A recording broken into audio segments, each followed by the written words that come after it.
Well, it was last year, and I really had the dream of being a speaker. And I really actually was inspired by my oldest son, who I call him my greatest teacher. He has said that we don't have enough mentors in the world.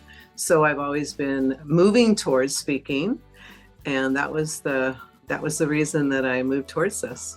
Last July, when I joined, I think it was end of June and beginning of July, I was pretty confident.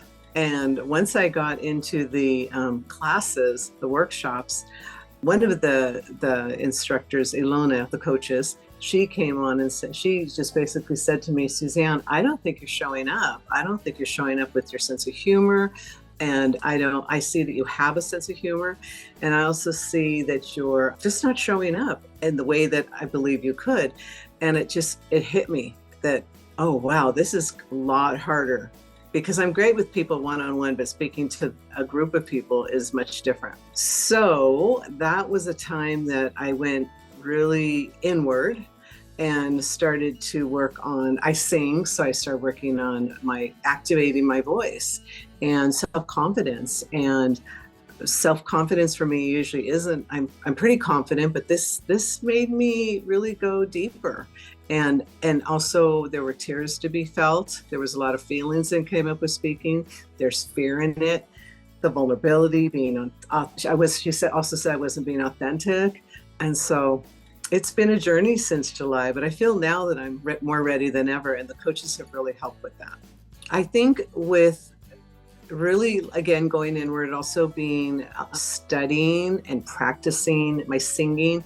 I had a car accident in December, and so I had whiplash treatments that I've been having to sit up straighter, and along with the voice activating, and then with the speaking, seeing how the diaphragm has to be open.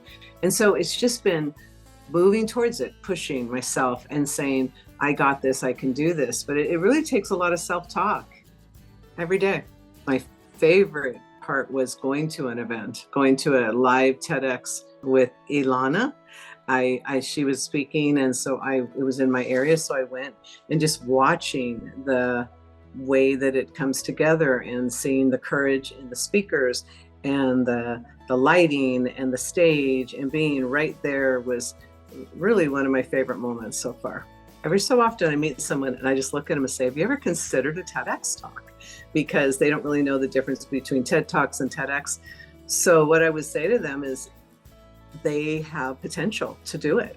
And I would educate them about TEDx talks and tell them that I'm on the journey, sharing my time with it, telling them I see them up on a stage. And most of the people that I pick out or that I choose to say this to are people that do have the ability to speak. And as we know, not all people do, or the courage to get up on a stage. They have.